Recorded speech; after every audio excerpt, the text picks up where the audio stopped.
मैं आपसे माजरत चाहता हूं। अच्छा, अब मेरे साथ मेरे दो चीते खड़े हुए हैं जिन्होंने इंशाल्लाह ये इलेक्शन जीतनी है। मैं यासिर और मौज़म, मैं सिर्फ आपसे एक चीज चाहता हूं, सुने।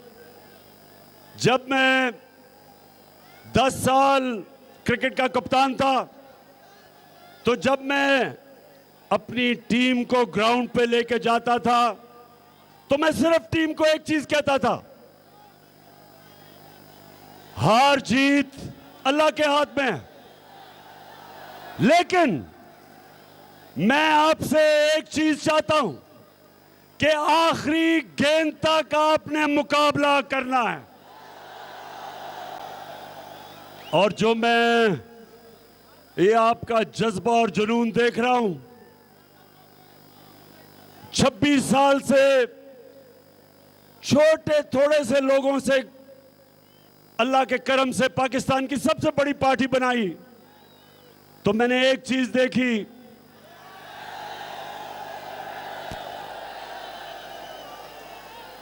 कि जो मर्जी कर ले, अगले पैसा खर्च करें, पुलिस का इस्तेमाल करें, जो मर्जी कर दें, जज्बे को कोई शिकस्त नहीं दे सकता। और इंशाअल्लाह ये जो मैं आप सबसे चाह रहा हूं, मैं मौज़म और यासिर आपके अलावा मैं चाहता हूं कि आप और आपकी टीमें हर दरवाजे पे पहुंचे, डोर टू डोर जाएं और एक पैगाम दें सबको कि ये इलेक्शन नहीं हो रही, ये इलेक्शन नहीं है, ये पाकिस्तान की हकीकी आजादी की जंग है, जो एक अमेरिकी साजिश के तहत हमारे ऊपर पाकिस्तान के नामवर डाकुओं को मुसल्लत किया। 22 करोड़ अवाम की इन्होंने तौहीन की। अपने मुल्क में अमेरिका एक जमानत पे कोई भी शख्स हो, उसको वो चपरासी भी नहीं बनने देता। यहां इन्होंने एक मुल्क के डाकू को वजीर आजम बना दिया है।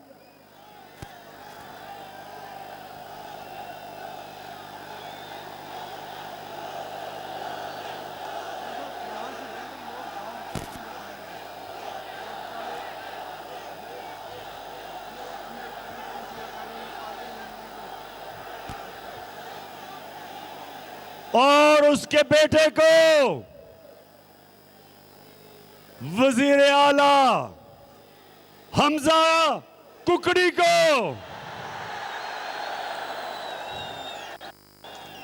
आते साथ ही हमजा कुकड़ी ने मुर्गी की कीमत दुगनी कर दी और अंडों को 36% उनकी कीमत बढ़ा दी। तो मेरे अलीपुर जतोई के लोगों, मेरे शहरियों, मेरे बाशऊर और दलेर शहरियों, ये जंग आपकी है। आपने हर घर जाना है, आपने लोगों को जगाना है कि अगर हमने इन चोरों को शिकस्त ना दी, और खास तौर पे इन लोटों को,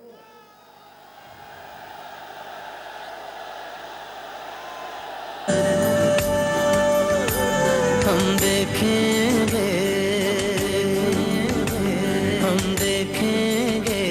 लाजिम है कि हम भी देखेंगे, हम देखेंगे, लाजिम है कि हम भी देखेंगे। अलीपुर, आपने जब, और मैं खास तौर पे नौजवान आपकी जिम्मेदारी लगा रहा हूं, बच्चों की जिम्मेदारी लगा रहा हूं और अपनी बहनों की जिंदगी जिम्मेदारी लगा रहा हूं। जितनी मेरी यहां आज तादाद में बहनें आई, आपको भी हम सलाम करते हैं। आपने लोगों को जगाना है, बेदार करना है कि ये लोग अगर ये लोटे और ये चोर इलेक्शन जीते हैं तो आगे हमारे मुल्क का मुस्तकबिल ये अमरीकनों गुलामों के हाथ में होगा और चोरों के हाथ में होगा। इसलिए मैं आज इतनी दूर आपके पास सिर्फ एक वजह से आया हूं कि आपने इसको जहाद समझना है। अपने मुल्क की हकीकी आजादी की जो जंग है वो जहाद है, ये पॉलिटिक्स नहीं है। तो आप सब ने तैयारी करनी है और मुझे पता है कि ये जो शरीफ खानदान है, इन्होंने जिंदगी में ईमानदारी से कोई चीज नहीं की। इनकी पॉलिटिक्स वो 2 नंबर, इनकी बिजनेस 2 नंबर। इलेक्शंस ये अंपायर साथ मिला के लड़ते हैं। और जब ये नवाज शरीफ क्रिकेट खेलता था अपने अंपायर खड़े करके खेलता था, क्यों? ये 2 नंबर लोग हैं। और दूसरी तरफ आसिफ जरदारी,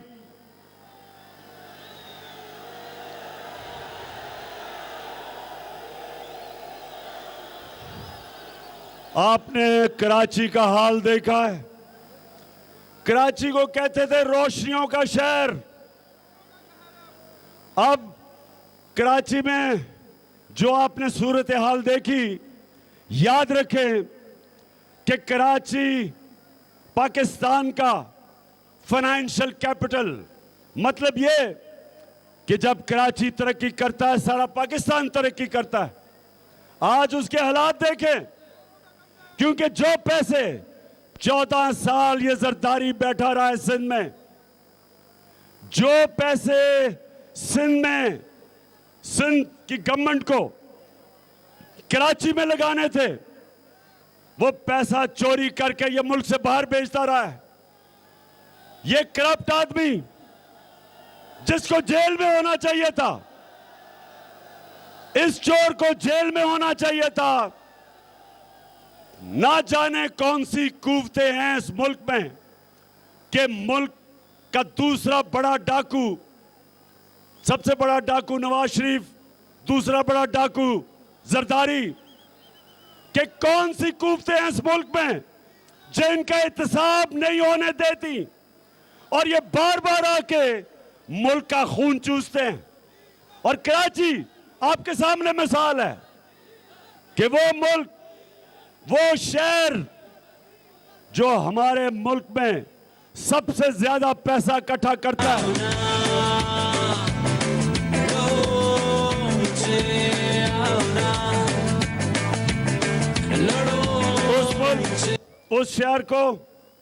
उस शहर का पैसा चोरी करके बाहर दुनिया में पैसा भेजा ये जरदारी और इसके सारा टोला। जो मुराद अली शाह है, उसका केस बना हुआ,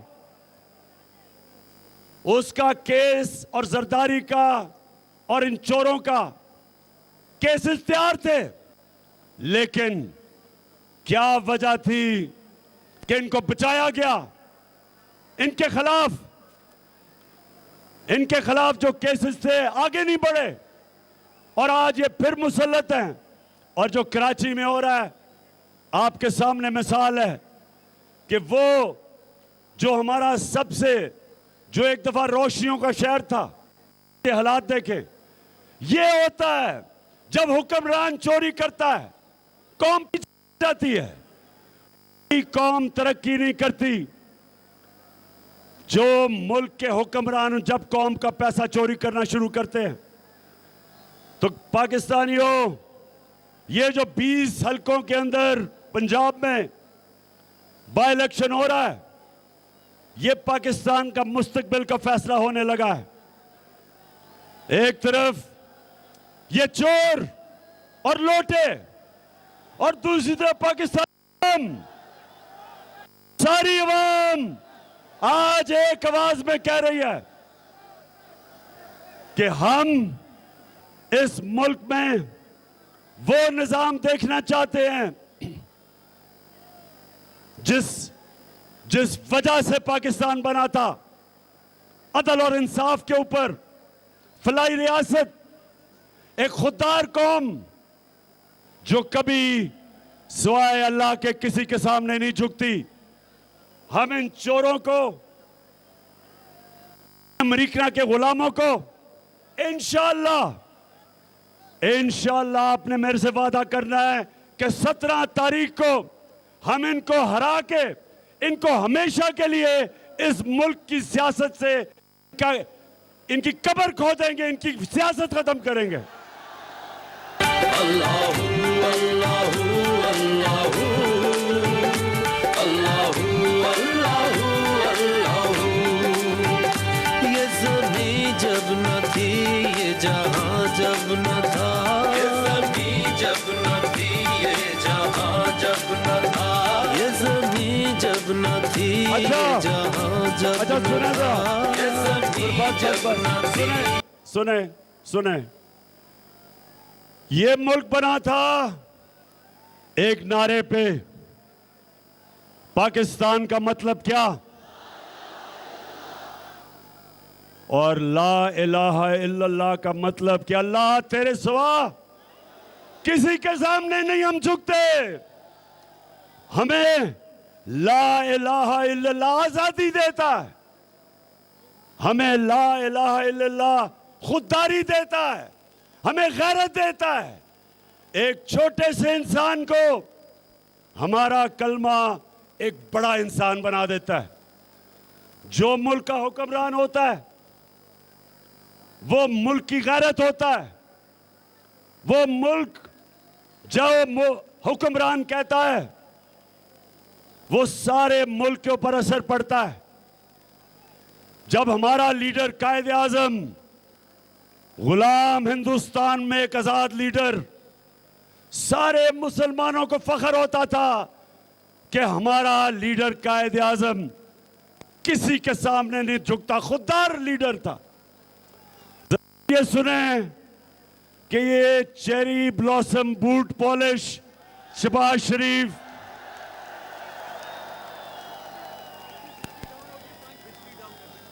अभी मैं सुनाऊंगा कि ये लीडर किस तरह की हरकतें करता है। जो गोरे को देखता है उसके सामने झुक जाता है, बूट देखता है तो पॉलिश शुरू कर देता है।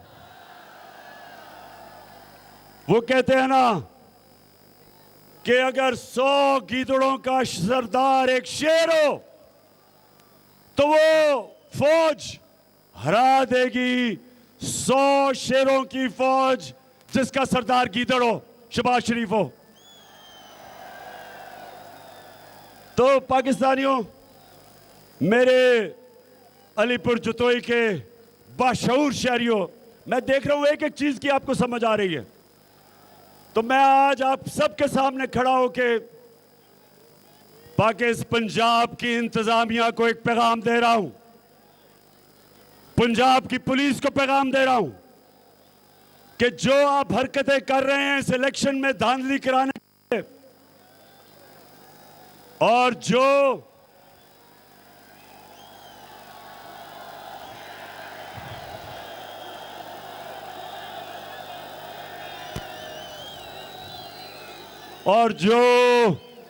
लाहौर में मिस्टर एक्स बैठा हुआ है और वो भी जो कोशिश कर रहा है इन चोरों को जिताने के लिए, सब गौर से कान खोल के सुन लो कि ज्यादा देर नहीं रह गई।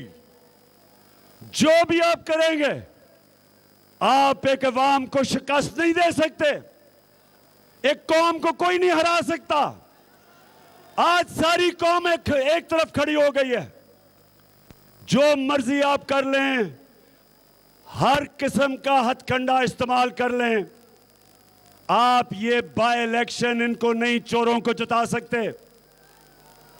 और मैं इंतजामिया को, पुलिस को, मैं आज को आपको एक पैगाम दे रहा हूं कि हम एक एक का नाम नोट कर रहे हैं, एक एक का। जो जो आप हरकतें कर रहे हैं, डायरी में आपका नाम लिखा जा रहा है। और आपके खिलाफ अब देर नहीं, 7 दिन रह गए हैं। अभी भी अपना उल्लू सीधा कर लो। सिर्फ 7 दिन है। अगले पीर को आपका एहतसाब शुरू हो जाएगा। आपने जिन्होंने कानून को तोड़ के ये हमजा कुकड़ी की मदद की, मैं आज आपको पैगाम दे रहा हूं कि आपको एक एक को, जिसने पाकिस्तान का कानून तोड़ा, इंशाअल्लाह इस बार आपका कड़ा एहतसाब होगा। एक एक का। इंतजामिया को भी कह रहा हूं और पुलिस को भी कह रहा हूं। और मैं आईजी साहब राव सरदार, आपको भी पैगाम दे रहा हूं, और चीफ सेक्रेटरी कामरान अफजल, आपको भी। आप दोनों को मैंने रखवाया था। मैं आपको ईमानदार समझता हूं। ये जो नीचे हो रहा है, ये जो इलेक्शन जिताने की कोशिश किया जा रही है, इन लोटों को और इन चोरों को, हम आपको भी देख रहे हैं और नीचे हम सबको देख रहे हैं। और इंशाअल्लाह इस बारी हम आप सबका एहतसाब करेंगे। और जहां तक, अच्छा जरा ये सुने, एक मिनट, अलीपुर जो तो ये सुनो, खामोशी, ये सुने। अब सोचे कि कहां कायदे आज़म मोहम्मद अली जिन्ना, दार, गैरतमंद, एक लीडर जिसकी सब इज्जत करते थे, और आप जरा देखें, सुने जरा चेरी ब्लॉसम को। जब मैं आया हूं तो आप समझेंगे शायद ये मांगने नहीं आया, लेकिन मजबूरी है। अमेरिका जो है, अगर जो है वो चाहे तो इस वक्त पाकिस्तान के मैं आया हूं तो आप समझेंगे शायद ये मांगने आया है, मैं मांगने नहीं आया, लेकिन मजबूरी है। अमेरिका जो है,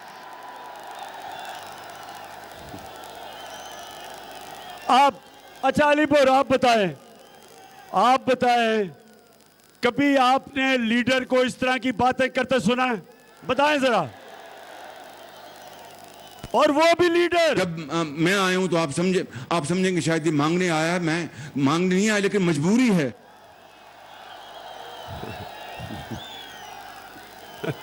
सुने जरा, सुने मेरे, एक बड़ी साजिश करके, अमेरिकनों के पैर पड़ के, बूट पॉलिश करके यहां पहुंचा है। और अब ये देख लें कि ये उस कौम का इस वक्त प्राइम मिनिस्टर है जो हमारे नबी सल्लल्लाहु अलैहि वसल्लम की उम्मत है, जो ला इलाहा इल्लल्लाह में मानती है। गैरतमंद कौम है। एक गैरतमंद कौम का एक गीदड़ लीडर, आपने सुन लिया कि हम सबको शर्मिंदा करवाता है। जब भी, मुझे तो अभी तक वो भूलता नहीं है कि वो चला गया बरतानिया की एम्बेसी में, और बरतानिया के एम्बेसडर को, मुल्क का प्राइम मिनिस्टर एम्बेसडर के मुंह में केक डाल रहा है। देखा आपने? किसी ने देख रहा वो? अच्छा, वो आप सोशल मीडिया पे देख लेंगे। अच्छा जी, अब दूसरी चीज, मेरा दूसरा आज पैगाम पाकिस्तान की इलेक्शन कमीशन, मैं सिकंदर साहब आपको बोल रहा हूं, कितनी दफा जरा कौम को बताएं कि आप मरियम और हमजा को मिलने गए। बताएं कि आपने क्या क्या हरकतें की उनको जताने के लिए।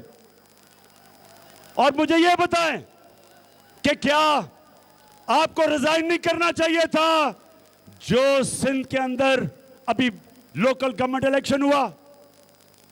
हमें तो छोड़ें, जो इस पीपल्स पार्टी के इत्तेहादी हैं, JUI और MQM, उन्होंने कहा कि दान ली हुई है 15%।